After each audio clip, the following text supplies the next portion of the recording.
할렐루야. 오늘 비전 예배 함께하는 여러분에게 하나님의 은혜와 평강이 가득하기를 축복합니다. 지난 주일이 무슨 날이었는지 아시나요? 네, 부활절이었습니다. 되게 오래된 것 같은데 한 주 전이 부활절이었는데 지난 한 주간 어떻게 부활의 기쁨을 좀 묵상하시면서 그 기쁨 가운데 사셨나요? 아니면은 그냥 평소랑 다를 것 없이 교회 왔을 때랑 또 이렇게 평일에는 잊어버리고 그렇게 사셨을 수도 있는데 정말 제가 바라기는 우리가 믿는 이 신앙이 우리의 머리에 머물러 있고 개념적으로 머물러 있는 것이 아니라 우리가 듣고 읽는 이 말씀이 우리의 삶에서 경험되어지고 또 능력이 나타나는 말씀이기를 간절히 소망합니다. 오늘은 RT 바이블 가치 중에서 파종이라는 가치에 대해서 나누려고 합니다. 파종은 말 그대로 씨를 심는다, 씨를 뿌린다 라는 뜻인데요. 씨를 왜 뿌리나요? 네, 그 씨가 뿌리 내리고 또 줄기가 자라고 열매 맺기를 바라서 우리가 씨를 뿌리는데요. 성경에서는 여러 차례 우리에게 씨를 뿌리라고 말씀하고 있습니다. 하나님은 우리가 어떤 씨를 뿌리기를 원하실까요? 오늘 본문은 이제 예수님께서 베드로와 대화하시는 장면이면서 요한복음의 이제 요한복음 21장을 마무리하는 장면입니다. 성경에는 4복음서가 있죠. 4복음서 뭐뭐인지 아시나요? 마태, 마가, 누가, 요한, 복음. 이렇게 복음으로 끝나는 것이 4가지가 있는데 이것을 4복음서라고 합니다. 그런데 이 4복음서에는 모두 마지막에 예수님이 승천하시기 전에 마지막으로 하셨던 말씀들이 기록되어 있습니다. 그래서 오늘 말씀의 제목이 마지막 한마디입니다. 우리 제목을 같이 읽어보실까요? 시작! 마지막 한마디. 예수님께서 승천하시기 전에, 예수님께서 제자들 이 땅을 떠나시기 전에 마지막 말씀을 하셨는데 그 말씀이 무엇인지 오늘 함께 보려고 합니다. 여기서 마지막이라는 것은 예수님이 십자가에서 죽으시기 전에 하신 마지막이 아니라 이 세상 이 땅을 떠나셔서 하나님 나라 가시기 전에 그 떠나면서 하신 말씀입니다.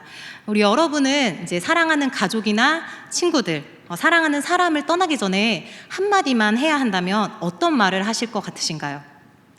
내가 이제 예를 들면 유학을 가야 되거나 아니면 내가 결혼해서 지방으로 가거나 이렇게 떠나게 될 때 아니면 진짜 죽음을 앞두고 어떤 유언을 남겨야 될 때 어떤 말을 하겠습니까? 아무 말이나 할까요? 그렇지 않을 것입니다. 정말 꼭 해야 하는 말, 내가 정말 꼭 해주고 싶은 말을 할 것입니다. 우리 예수님께서도 마찬가지입니다. 예수님도 승천하시기 전에 내가 이 사랑하는 제자들, 이 사랑하는 무리들을 떠나기 전에 어떤 말을 해야 할까? 꼭 필요한 말, 정말 중요한 말을 하셨습니다. 그래서 이 4개의 복음서에 마지막에 예수님께서 하신 말씀이 기록되어 있는데요. 예수님이 승천하시기 전에 하신 그 한마디, 그 마지막 한마디가 바로 파종하라 라는 말씀입니다. 씨를 뿌리라는 것입니다. 어떤 씨요? 바로 복음의 씨를 뿌리라고 말씀하시고 예수님이 떠나셨습니다. 마태복음의 가장 마지막, 첫 번째 복음서인 마태복음의 가장 마지막인 28장 19절에서 20절 말씀, 화면에 나올 텐데요. 뭐라고 말씀하셨느냐? 그러므로 너희는 가서 모든 민족을 제자로 삼아 아버지와 아들과 성령의 이름으로 세례를 베풀고 내가 너희에게 분부한 모든 것을 가르쳐 지키게 하라. 예수님께서는 이 제자들을 떠나시면서 너희 가서 모든 민족을 제자로 삼아라. 복음의 씨를 뿌려라. 그래서 가르쳐 지키게 해라. 라고 분명하게 말씀하셨습니다. 두 번째 복음서인 마가복음도 마찬가지입니다. 마가복음의 가장 마지막은 16장인데요. 마가복음 16장 15절에 이렇게 말씀합니다. 또 이르시되 너희는 온 천하에 다니며 만민에게 복음을 전파하라. 예수님이 떠나시기 전에 너희 거기 머물러 있지 말고 온 천하에 다니면서 만민에게 복음을 전파하라 하고 떠나신 것입니다. 세 번째 복음서인 누가복음도 보겠습니다. 누가복음은 24장이 마지막인데요.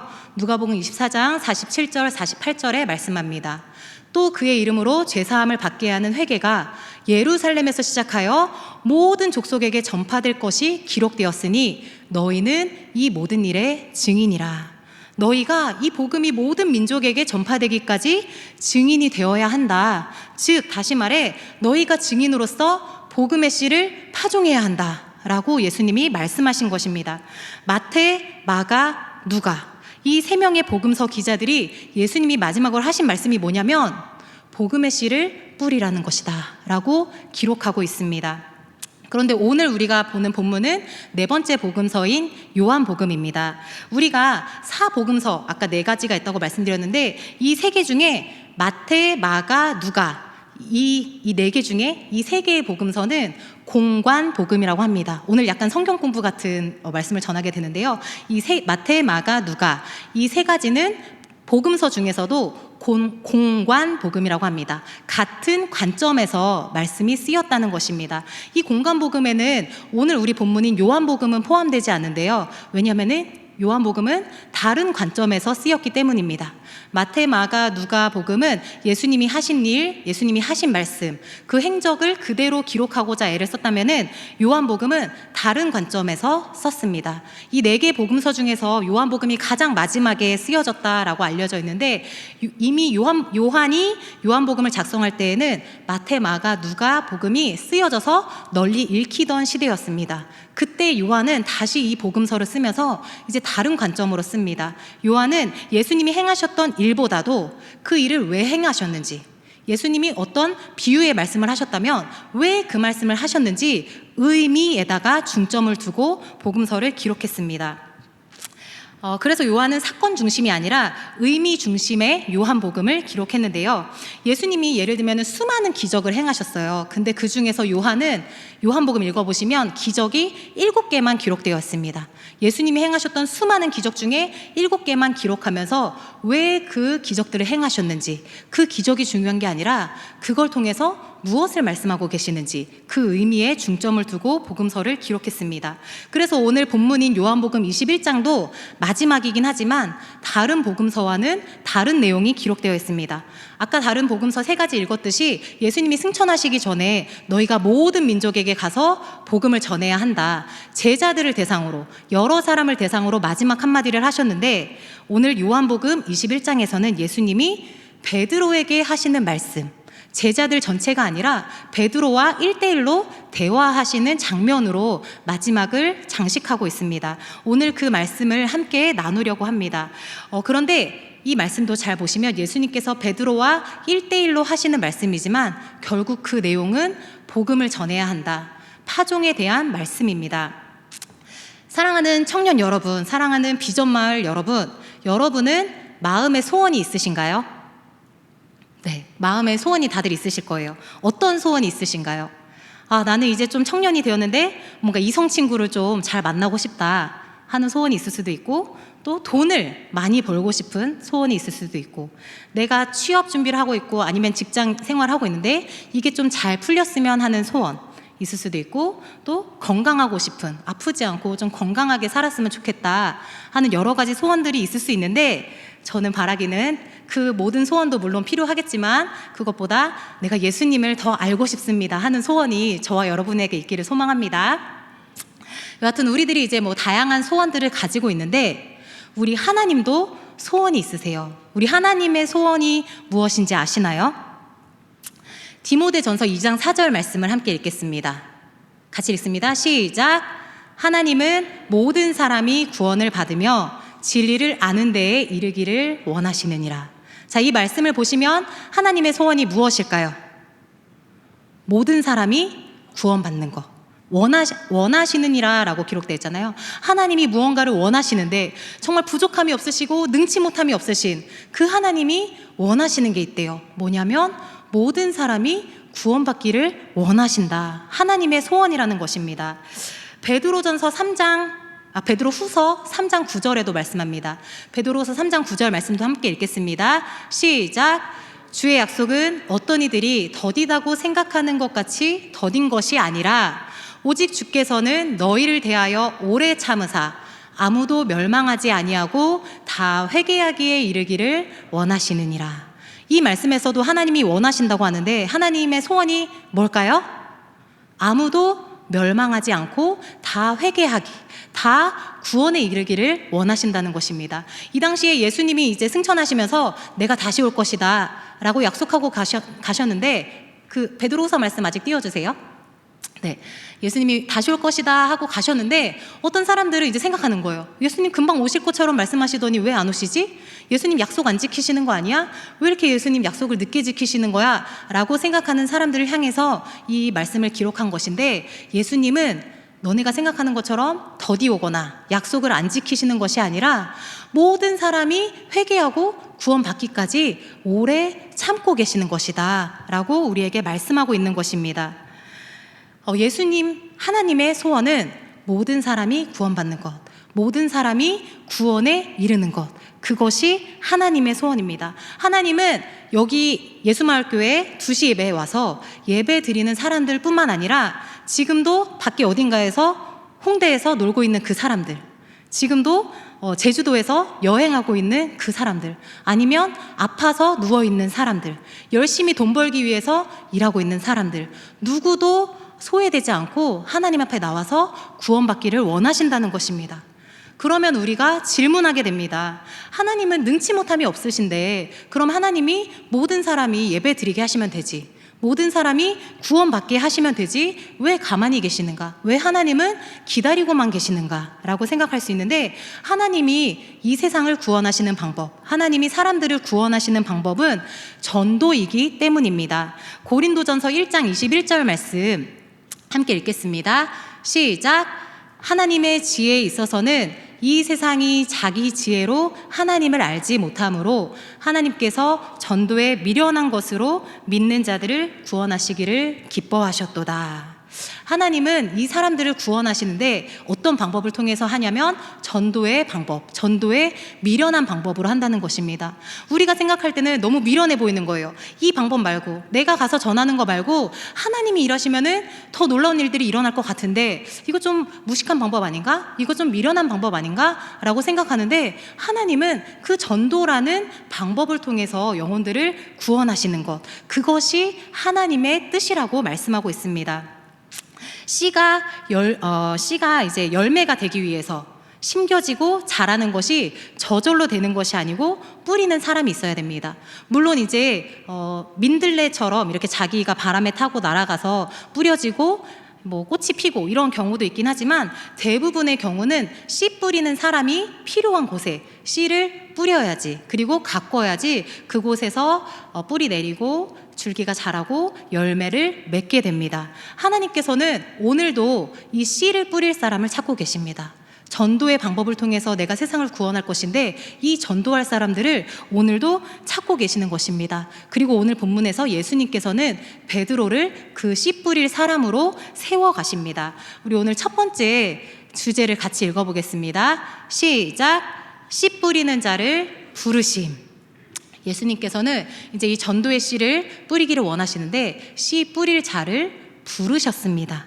복음의 파종을 위해서 예수님은 가장 먼저 씨 뿌릴 사람들을 찾고 계시고 부르고 계십니다. 오늘 본문에서 예수님이 베드로를 부르는데 어떻게 부르시느냐? 요한의 아들 시몬아 라고 베드로를 부르십니다. 예수님이 이 베드로를 부르신 상황이 어떤 상황인가 우리가 읽진 않았지만 좀 더 자세히 보려면은 앞에 상황을 이해를 해야 합니다. 요한복음 21장 3절 우리 앞쪽 본문인데요, 이렇게 기록하고 있습니다.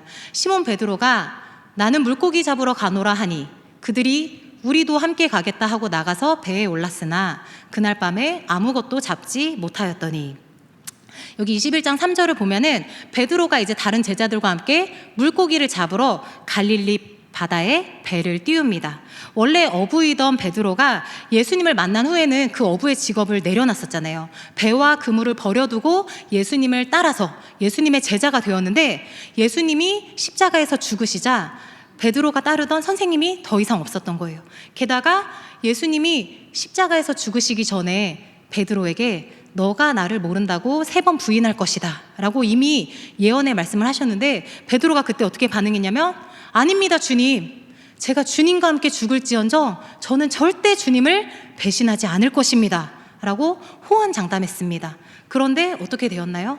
예수님이 잡히시던 그날 밤에 사람들이 베드로를 향해서 너도 저 예수와 함께 하던 자가 아니냐라고 물으니까 베드로가 자신은 예수님을 알지 못한다고, 나는 저 사람이랑 상관없는 사람이라고 성경에 보면 저주하기까지 했다라고 기록되어 있습니다.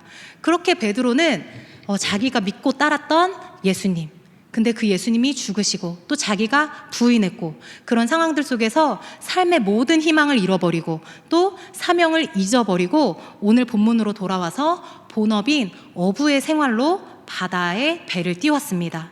베드로가 예수님이 부활하신 것을 몰랐기 때문일까요? 아닙니다.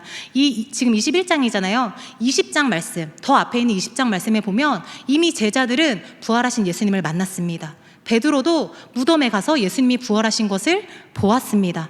예수님이 부활하신 것을 알면서도 베드로가 다시 자기 본업인 어부의 생활로 돌아간 것입니다. 왜 그랬을까요?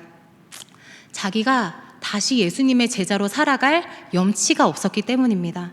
내가 저주하기까지 하면서 부인했던 그 예수님 앞에 이제는 너무 죄송하고 부끄럽고 염치가 없어서, 예수님이 그동안 나에게 어떻게 해주셨는데 내가 그 순간에 예수님을 모른다고 했을까? 너무 죄송해서 예수님을 따르는 삶을 이제 더 이상 하지 않고 내 삶으로, 내 본업으로 돌아가려고 했던 것입니다. 그렇게 베드로와 제자들은 바다에 배를 띄우고 본업으로 돌아갔지만 그날 밤새 그물을 던졌지만 물고기를 잡지 못했습니다. 그런데 그때 예수님께서 다시 한번 바닷가에 나타나셔서 제자들을 향하여서 배 오른편에 그물을 던져라 라고 말씀하십니다. 그리고 그 말씀대로 그물을 오른편에 던졌더니 이걸 건질 수 없을 정도로 많은 고기를 낚았습니다. 베드로는 그 말씀하신 분, 너희가 배 오른편에 그물을 던져라 라고 말씀하신 분이 예수님이시라는 것을 알고 배가 아직 육지에 닿기도 전에 예수님을 향해서 나아갔습니다. 배에서 뛰어내려서 걸어갔는지 헤엄쳐 갔는지 알지 못하지만 예수님을 향해서 뜨거운 마음을 가지고 달려갔습니다. 그리고 오늘 본문이 시작되는데 요한복음 21장 9절 말씀 우리 함께 읽겠습니다. 시작. 육지에 올라보니 숯불이 있는데 그 위에 생선이 놓였고 떡도 있더라. 네, 오늘은 약간 이렇게 스토리텔링이라서 상상을 해보시면 좋을 것 같아요. 베드로가 배에 있다가 뛰어내려서 헤엄쳐서 예수님이 계신 육지에 딱 도착했는데 가자마자 보이는 것은 예수님이 아니라 숯불이 보였습니다. 그런데 딱 숯불을 보던 베드로는 그 뜨거운 마음, 예수님을 얼른 보고 만나고 싶은 마음으로 헤엄쳐서 왔는데 선뜻 예수님께 다가가지 못했습니다. 그 숯불을 보니까 얼마 전 자신이 예수님을 모른다고 욕하면서 부인했던 그곳에 있었던 그 숯불이 떠올랐기 때문입니다. 베드로가 예수님을 부인하던 그 장소에도 사람들이 불을 피워놓고 거기서 불을 쬐고 있었습니다. 베드로는 예수님이 피워두신 그 숯불을 바라보면서 내가 예수님을 모른다고 부인했던 그때 순간이 떠올랐고 너무 부끄러운 마음에 예수님께 쉽게 다가가지 못했습니다.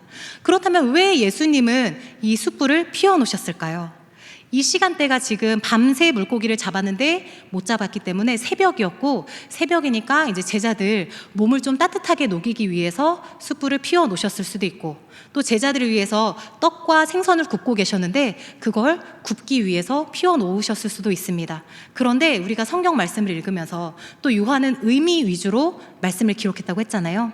예수님이 피워두신 숯불, 요한복음의 기자가 베드로가 그 부인했던 장면과 오늘 본문에서 의도적으로 기록한 숯불에는 분명 어떤 모티프가 있다는 것을 알 수 있습니다. 그렇다면 예수님이 이 숯불을 보고 베드로가 좀 부끄러웠으면 좋겠다, 너 그때 그 순간 나 부인했잖아, 그렇게 찔리게 하려고 예수님이 그 숯불을 피워놓으셨을까요? 그렇지 않습니다. 우리 왜 그런 거 있잖아요. 이제 남녀가 사귀다가 헤어졌어요. 남녀가 교제하다가 헤어지고 이제 다른 새로운 사람을 만나게 되었는데, 어떤 사람들은 전 이성 친구와 갔던 그 장소에 잘 안 가려고 하는 사람들이 있어요. 왜냐면은 그때 그 순간이 떠오를까봐, 그때 걔랑 갔던 거기가 생각날까봐 안 가려고 하는 사람들이 있고, 또 어떤 사람들은 이 새로운 사람과 함께 그곳을 다시 가서 새로운 추억으로 만들려고 하는 사람들이 있잖아요.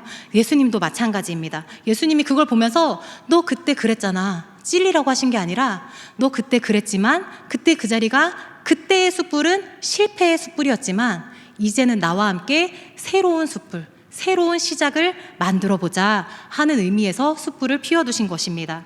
그리고 예수님께서 그 숯불을 피워두신 그 앞에서 베드로를 향해서 요한의 아들 시몬아라고 부르십니다. 왜 베드로인데 시몬이라고 부르셨을까요? 베드로의 원래 이름, 본명이 시몬입니다. 그런데 베드로는 예수님께서 반석이라는 뜻으로 나중에 베드로에게 붙여주신 이름입니다. 예수님이 요한의 아들 시몬아 이렇게 부르신 것은 베드로의 본명을 부르신 것입니다. 그리고 예수님이 요한의 아들 시몬아라고 부르신 것은 예수님과 베드로가 처음 만났을 때, 처음 어부의 생활을 하고 있던 베드로를 부르셨을 때 요한의 아들 시몬아라고 부르면서 너가 이제는 사람 낚는 어부가 될 것이다 라고 약속하셨던 그 이름입니다. 그래서 예수님은 다시 한번 요한의 아들 시몬아, 내가 너를 사람 낚는 어부 되게 하겠다고 했던 거 기억하지? 하면서 내가 너를 알고 있고 내가 너를 여전히 사랑하고 있고 내가 너를 여전히 신뢰하고 있다라는 것을 느끼게끔 하신 것입니다. 그리고 그 음성을 들은 베드로는 그때서야 생각했을 것입니다. 어디서부터 잘못됐지? 내가 지금 뭐 하고 있는 거지? 내가 지금 이렇게 가는 것이 맞는 것인가? 요한의 아들 시몬아라고 부르셨을 때 베드로는 그래, 예수님 나 사람 낚는 어부가 되게 하신다고 하셨는데 내가 어디서부터 잘못됐을까라고 생각하게 된 것입니다. 사랑하는 청년 여러분, 여러분은 어떠신가요? 예수님께서 여러분을 부르셨던 때가 언제인지, 그때 내가 어떤 마음이었는지 기억나시나요? 그리고 그 처음 부르셨던 그때 그 마음을 지금도 가지고 살고 계신가요? 아니면 그 부르심의 기쁨과 감격은 잊은 채 당장 지금 내가 먹고 살기 힘들어서 다시 과거의 삶으로 돌아가서 바다에 그물을 던지면서 살고 계시지는 않나요?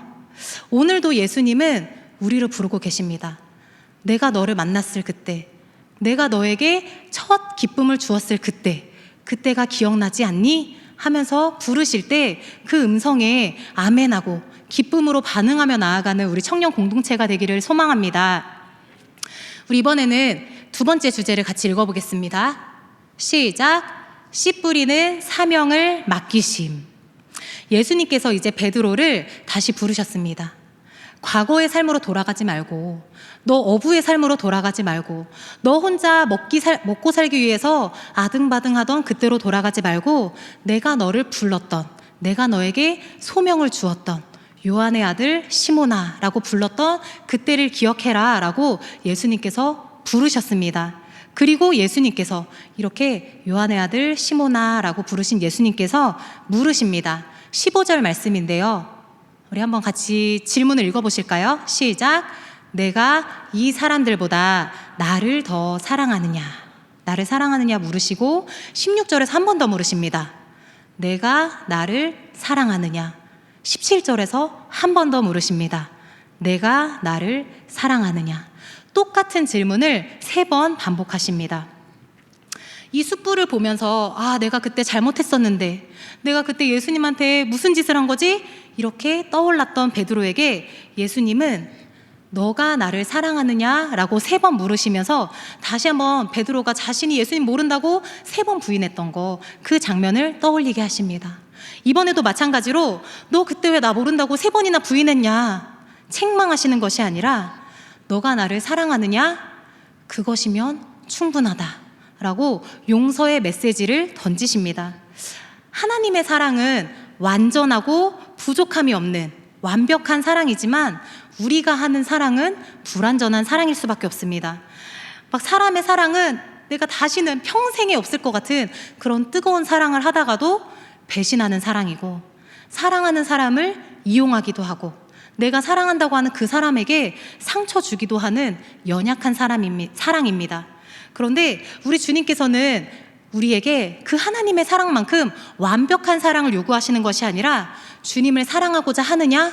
그 마음을 물으십니다.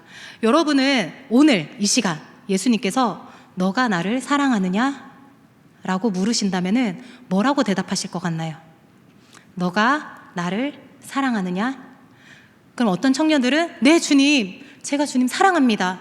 라고 대답할 수 있는 청년들도 있고, 어떤 청년들은 글쎄요, 사랑하는 것 같기도 하고 아닌 것 같기도 하고 잘 모르겠는데요 하는 청년들도 있을 수 있고, 어떤 청년은 아니요, 저 아직 사랑까지는 못하는 것 같아요. 저 아직 제가 너무 중요하고 제 삶이 중요해요. 사랑하냐고 물으시면 저 자신이 없어요 라고 생각하는 청년들도 있을 것입니다. 그런데 중요한 것은 사랑은 의지더라고요. 내가 사랑하는 감정, 맞아, 좋아, 설레, 이런 감정이 아니라 사랑은 의지이더라고요. 내가 사랑하겠다, 내가 너를 사랑하겠다 하면은 사랑하게 되더라고요. 유명한 기독교 변증가인 C.S. 루이스라는 사람이 있습니다. 순전한 기독교라는 책으로 굉장히 유명한 사람인데 아마 이제 읽으신 청년들도 계실 거예요. 그런데 그 책 중에 이런 내용이 있습니다. 한번 같이 읽어보실까요? 시작. 어떤 사람을 사랑한다 치고 행동하면 얼마 지나지 않아 진짜로 그를 사랑하게 된다. 이 문장을 읽는데 너무 공감이 되더라고요. 어떤 사람을 내가 사랑할 수 있어서 사랑하는 게 아니라, 그 사람이 사랑할 만한 자격이 있어서 내가 사랑하는 게 아니라, 내가 그 사람을 사랑해야겠다 하면서 밥도 사주고 연락도 자주 하고 생각도 자주 하고 기도도 자주 해주다 보면은 얼마 지나지 않아서 진짜 그 사람을 사랑하게 되더라고요. 우리 주님도 마찬가지입니다. 내가 주님을 사랑하는지 아닌지 아직 확신이 없고, 때로는 내가 주님을 사랑하지 않는 것 같을지라도 내 안에 주님을 사랑하겠다고 하는 그 의지가 있느냐, 너 이제부터라도 나를 한번 사랑해 볼래? 라고 물으실 때, 네 주님, 제가 아직은 사랑하는지 아닌지 잘 모르겠는데 한번 사랑해 보고 싶어요, 제가 사랑해 볼게요, 이 의지가 있는지를 예수님께서는 묻고 계시는 것입니다. 그래서 예수님께서 베드로에게 너가 나를 사랑하느냐 물으신 것은, 야, 너가 나 사랑한다고? 사랑한다고 하면서 어떻게 부인할 수가 있어? 그건 진짜 사랑 아니야. 너 사랑하면은 그때 내 편 돼줬어야지. 그거는 사랑이 아니야 라고 말씀하시는 게 아니라, 너가 나를 사랑하느냐? 나는 그 사랑하고자 하는 의지, 그것이면 충분하다 라고 말씀하시는 것입니다. 오늘 예수님께서 너가 나를 사랑하느냐 물으실 때 우리 청년들도 네 주님, 제가 주님 사랑하길 원합니다, 네 주님, 제가 주님 사랑해 보겠습니다 하고 의지로 또 사랑으로 고백할 수 있는 우리 여러분이 되기를 소망합니다. 그리고 그렇게 사랑의 마음을 확인하신 예수님께서는 베드로에게 씨 뿌리는 사명을 맡기십니다. 다시 한번 15절부터 15절 이제 하반절에는 이렇게 기록하고 있는데요, 너가 나를 사랑하느냐 물으신 다음에 이렇게 말씀하십니다. 같이 읽어보실까요? 15절입니다. 내 어린 양을 먹이라. 16절입니다. 이것도 같이 읽어보실게요. 내 양을 치라. 17절입니다. 내 양을 먹이라. 3번 사랑하느냐 물으신 예수님께서 이번에는 3번 내 양을 먹이고 치고 먹이라 라고 반복적으로 말씀하십니다. 이제 그 의미가 무엇이냐 우리가 더 구체적으로 볼 수 있겠지만, 여기서 말씀하고 싶은 것은 너에게 영혼을 돌보는 사명을 맡긴다라는 것입니다.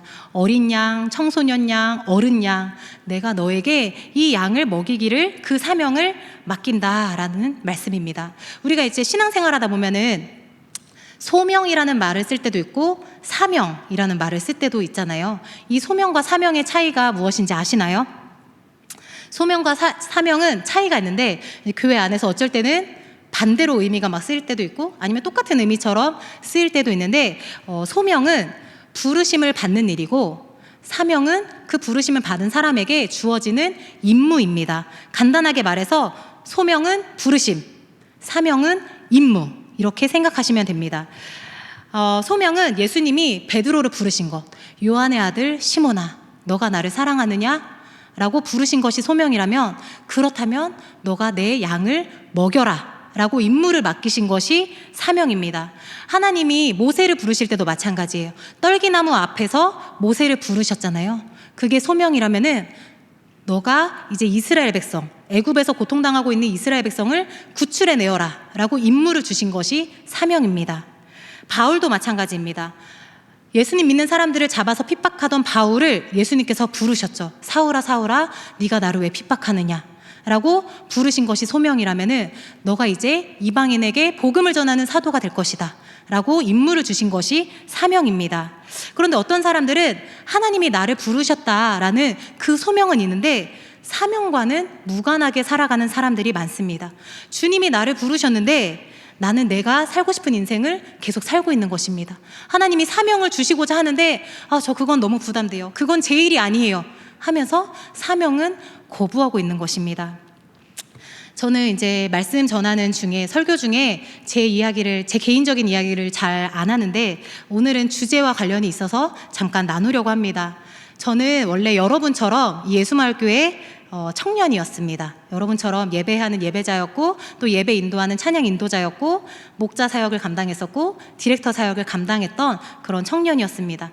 제 꿈은 평신도로서 멋진 그리스도인으로 사는 거였어요. 그래, 예수님 믿는 사람은 저렇게 사는 거구나. 이렇게 신학을 하지 않아도, 목사님, 전도사님이 아니어도 평신도도 저렇게 신앙생활 잘하면서 살 수 있구나. 이렇게 좀 선한 영향을 주면서 사는 것이 제 꿈이었습니다. 그래서 저는 신학을 해서 전도사가 되겠다, 목사가 되겠다, 선교사가 되겠다, 이런 생각은 정말 눈꼽만큼도 없었어요. 신학을 공부하고 싶다라는 생각도 전혀 없었습니다. 그런데 어느 해에 이제 매년 하듯이 성경 통독을 하는데 그 해에는 정말 이 두꺼운 성경책을 통해서 하나님이 나한테 무슨 말씀을 하시는 걸까? 하나님이 나에게 무슨 말씀이 하고 싶으실까? 하는 그런 질문을 가지고 성경 통독을 하게 되었습니다. 창세기 읽고 쭉쭉 읽으면서 하나님이 이 전체를 통해서 나한테 무슨 말씀을 하실까? 그런 궁금한 마음을 가지고 성경 통독을 했는데 그렇게 성경 통독을 다 마치고 성경을 덮을 때 깨달아지는 한 가지가 있더라고요. 이 성경 66권, 이 두꺼운 책을 통해서 하나님이 나한테 하시는 그 한마디는 내가 너를 이만큼 사랑한다. 내가 너를 이렇게 많이 사랑한다. 라고 하나님이 나한테 말씀하시는 거구나. 하나님이 나를 이 세상에 만들 만큼, 세상을 태초에 창조하실 만큼 나를 사랑하시고 나를 구원하시기 위해서 그 아들 예수님을 보내시기까지 나를 사랑하신다는 그 한마디가 여기 적혀 있다는 것을 알았습니다. 근데 그럼 예수님이 나를 그렇게 사랑하시면은 빨리 하나님 나라 데려가시지. 나 사랑하시면 같이 있고 싶잖아요. 그럼 빨리 천국에 데려가시지. 왜 나는 아직 여기 살고 있을까? 왜 하나님은 나를 데려가지 않으시고 이 땅에 살게 하실까? 그 질문에 대한 대답도 간단했습니다. 하나님이 이 성경을 통해서 나를 사랑하신다고 말씀하고 계시는데 세상에는 이거 알지 못하는 사람들이 아직도 너무 많구나. 그 사람들에게 이 사랑을 알려주라고, 이 사랑을 전해주라고 나를 여기에 아직 살게 하신 것이구나 라는 것을 깨닫게 되었습니다. 그래서 그때부터 제 삶의 방향은 완전히 달라졌습니다. 영혼을 섬기는 것이 가장 귀한 사역이라는 것을 깨닫고 내가 영혼을 섬길 수 있는 사역이 무엇일까 생각하면서 그때 10년 가까이 하던 찬양 인도 사역을 내려놓고 새가족부 사역을 섬기게 되었습니다. 그리고 전도하는 거는 특별한 사람만 하는 거라고 생각했어요. 좀 성격도 외향적이고 사람들에게 말도 잘 걸고 하는 사람들이나 전도하는 거지 나는 전도하는 사람이 아니야 라고 생각했었는데 이걸 깨닫고 나서는 전도팀에 들어가서 매주 노방 전도를 하기 시작했습니다. 그리고 선교는 저는 모기도 못 잡거든요. 저처럼 모기도 못 잡고 먹는 것도 편식이 심한 사람은 절대 갈 수 없는 곳이야 라고 생각했었는데 이걸 깨닫고 나서는 선교사만큼 그 하나님의 사역을 하나님의 마음을 이해하면서 사는 사람은 없구나 라고 깨달으면서 선교사의 비전을 품게 되었습니다. 그때 그 성경 통독을 하면서 저의 삶을 변화시켰던 저에게 사명을 주셨던 말씀이 있는데요. 고린도 후서 5장 15절 말씀입니다. 우리 한번 같이 읽어보실까요? 시작! 그가 모든 사람을 대신하여 죽으심은 살아있는 자들로 하여금 다시는 그들 자신을 위하여 살지 않고 오직 그들을 대신하여 죽었다가 다시 살아나신 이를 위하여 살게 하려 함이라. 예수님께서 모든 사람을 대신하여 죽으신 이유가 무엇이냐? 이제 살아있는 자들로 하여금 더 이상 자신을 위해 살지 않고 나를 대신해서 죽으신 그분을 위해서 살게 하기 위함이다 라는 말씀입니다. 이 말씀은 하나님이 저에게만 주신 말씀이 아니고 성경에 기록된 객관적인 말씀, 모두에게 주신 말씀입니다. 예수님께서 죽었다가 살아나신 것은 이제는 내가 나를 위해 사는 게 아니라 내 안에 그리스도께서 사시는 삶이구나. 내가 사는 게 아니라 예수님이 산다면 어떻게 사실까를 질문하게 되었습니다. 예수님이 지금 무엇 하실까요? 질문하면 너무 간단합니다. 예수님은 지금 살아가신다면 소외되고 연약한 자들을 찾아가셔서 위로해 주시고 안아주실 것이고 하나님 나라 복음을 전파하실 것입니다. 이제는 내가 그걸 깨달았다면 그렇게 살아야 하는 것입니다. 소외되고 가난한 사람들을 찾아가서 예수님의 사랑을 나누고, 주님을 알지 못하는 사람들을 찾아가서 하나님 나라의 복음을 전파하며 살아야 하는 것을 깨달았습니다. 그래서 우리가 오늘 반드시 기억해야 할 것은 예수님을 믿는 우리 모두에게 주신 공통 사명 한 가지는 바로 복음의 씨앗을 파종하라는 것입니다. 이것은 제 생각이나 제 주장이 아니고 성경에 기록된 주님의 말씀입니다. 서두에 말씀드렸듯이 주님이 이 세상을 떠나시기 전에 하신 가장 중요한 한마디, 내가 너희에게 꼭 하고 싶은 그 한마디는 복음의 증인이 되라, 복음의 씨앗을 뿌려라 라는 것입니다. 이것은 특별한 누군가에게만 주신 것이 아니고 주님을 믿는, 주님을 따르는 모든 사람들에게 주신 명령입니다. 그리스도인들이 우리가 성령을 사모할 때 붙잡고 기도하는 말씀이 있어요. 사도행전 1장 8절 말씀 너무나 유명하죠. 우리 한번 같이 읽어보실게요. 오직 성령이 너희에게 임하시면 너희가 권능을 받고 예루살렘과 온 유대와 사마리아와 땅끝까지 이르러 내 증인이 되리라 하시니라. 우리가 막 이 말씀을 붙잡고 기도할 때 성령님을 주세요, 성령님 내 안에 충만케 임하여 주세요, 이렇게 기도하는데 왜 성령을 원하시나요? 성령을 받아서 방언하고 싶어서, 성령을 받아서 예언하고 싶어서, 성령을 통해서 어떤 치유의 기적을 경험하고 싶어서 라고 생각할 수 있는데, 성경에 기록된 성령을 주시는 이유는 증인이 되게 하기 위함입니다. 하나님께서 우리에게 성령을 보내시는 단 하나의 이유는 증인이 되게 하기 위해서, 온 유대와 예루살렘과 사마리아와 땅끝까지 이르러 증인이 되게 하기 위해서 성령을 주신다는 것입니다. 사랑하는 청년 여러분, 여러분은 예수님을 구주로 믿으십니까? 예수님을 사랑하십니까? 그러면 그 삶의 결과는 복음 전파로 이어져야 합니다. 베드로를 부르시고 그에게 영혼을 돌보는 사명을 맡기셨던 주님께서 오늘 우리에게도 복음을 전파하는 그 사명을 맡기고 계십니다. 그 사명을 감당하면서 예수님의 사랑을 전하고 나누며 살아가는 저와 여러분이 되기를 소망합니다. 우리 마지막 세 번째 주제 같이 읽어보겠습니다. 시작. 씨 뿌릴 곳으로 보내심. 예수님께서는 베드로를 부르셨고 또 사명을 맡기셨습니다. 영혼을 돌봐라 하는 사명을 맡기셨는데요, 그 다음에는 보내셨습니다. 너가 어디로 가서 그 사명을 감당해야 하는지 보내셨습니다. 18절 말씀을 함께 읽겠습니다. 시작. 내가 진실로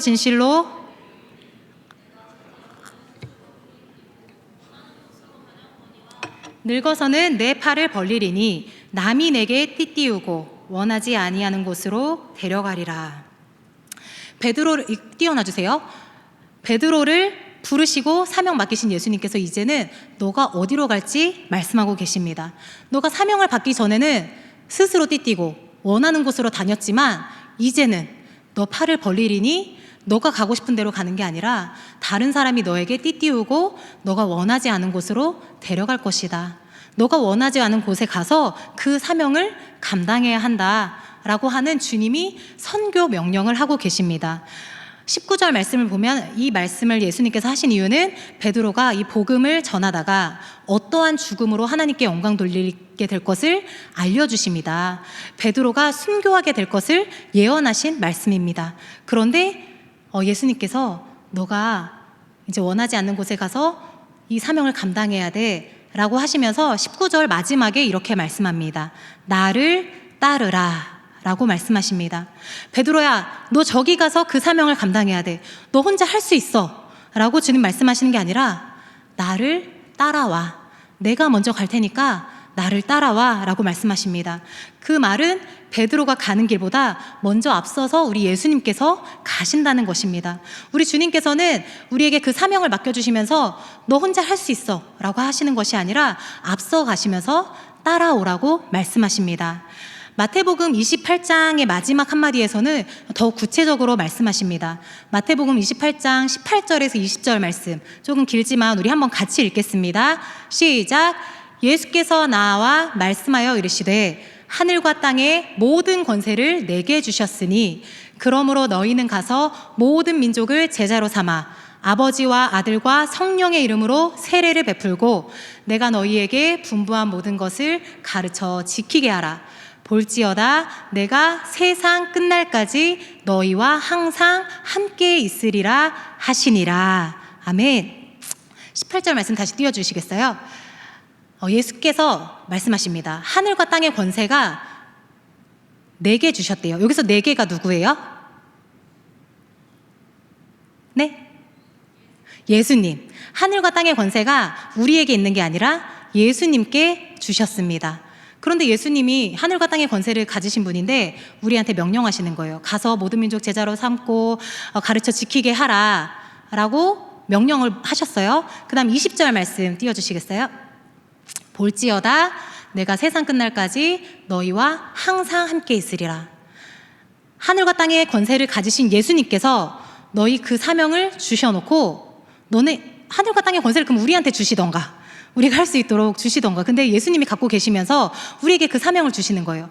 그 대신 20절에 내가 세상 끝날까지 너희와 항상 함께 있으리라 라고 말씀하셨습니다. 너희가 하는 게 아니라 내가 함께 하기 때문에 너희가 할 수 있는 거야 라고 말씀하십니다. 예수님께서는 세상 끝날까지 항상 너희와 함께 있겠다라고 약속하셨습니다.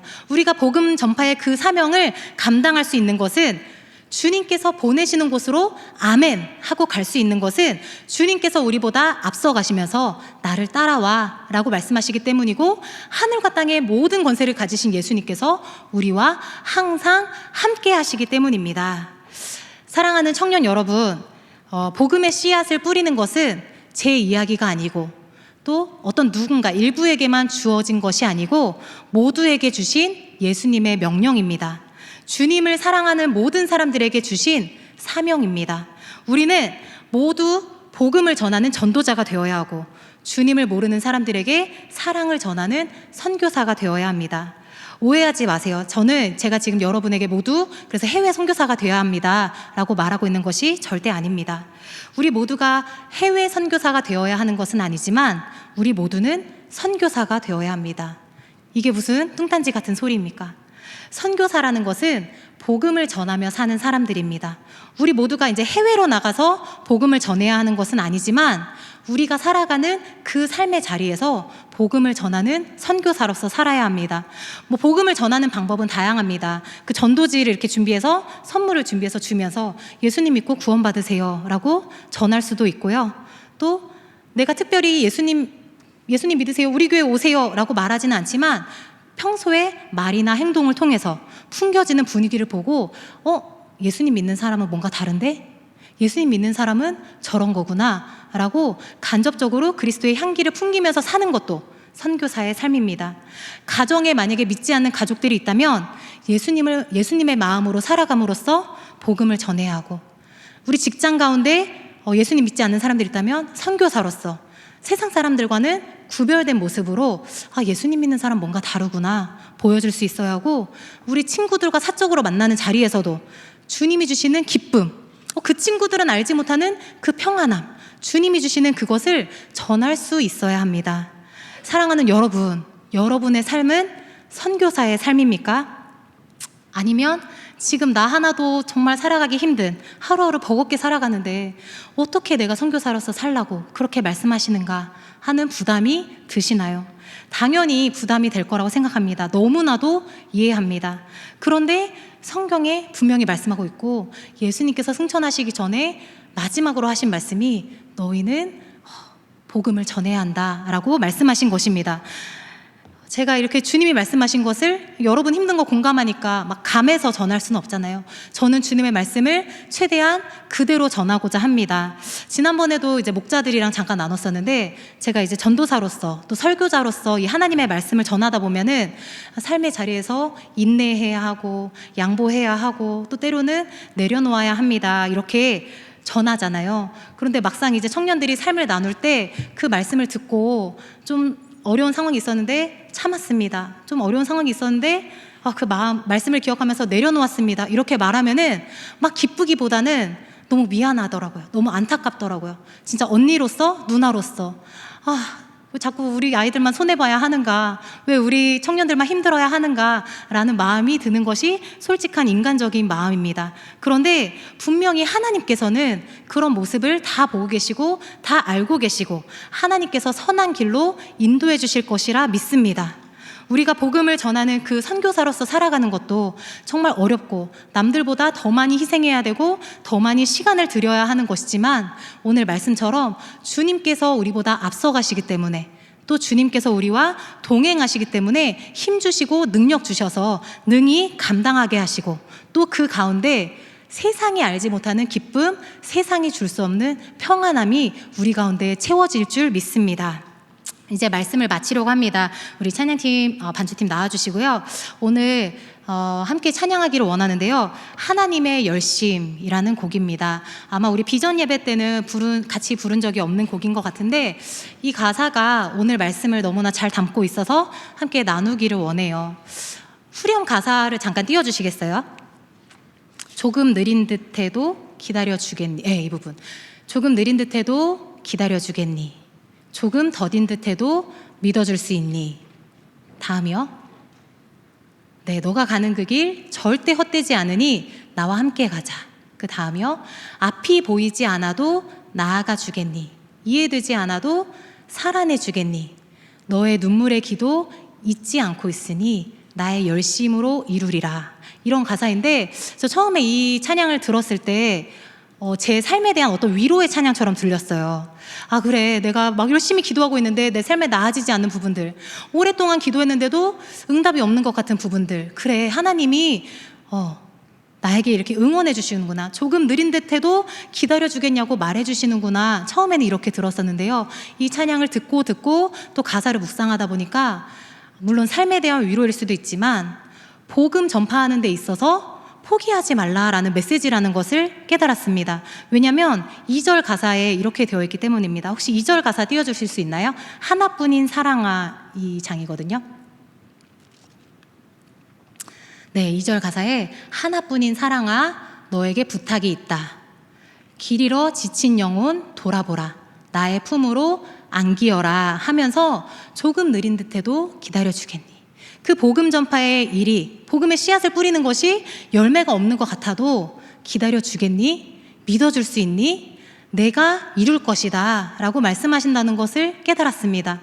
그리고 제일 마지막에는 이렇게 말씀합니다. 내게 그 땅을 부탁한다. 여러분에게 그 땅은 어디입니까? 예수님께서는 여러분에게 가정이라는 땅을 부탁하셨습니다. 예수님께서는 여러분에게 학교라는 그 땅을 부탁하셨습니다. 여러분의 직장이라는 그 땅을 부탁하셨습니다. 그 땅에서 그냥 세상 사람들과 다를 것 없이 살아가는 게 아니라 예수님 믿는 사람으로서 내가 직접 예수님 믿으세요, 예수님 꼭 믿어야 돼요, 구원 받아야 돼요 이렇게 전하진 않더라도 구별된 삶의 모습을 통하여서 선교사로서 살아가는 그 모습을 통하여서 하나님께 영광이 되고 또 결국에는 많은 사람들을 주님께로 인도할 수 있는 우리 여러분의 삶이 되기를 진심으로 축복합니다. 우리 그런 마음을 생각하면서 오늘 말씀을 기억하면서 함께 찬양 고백하겠습니다.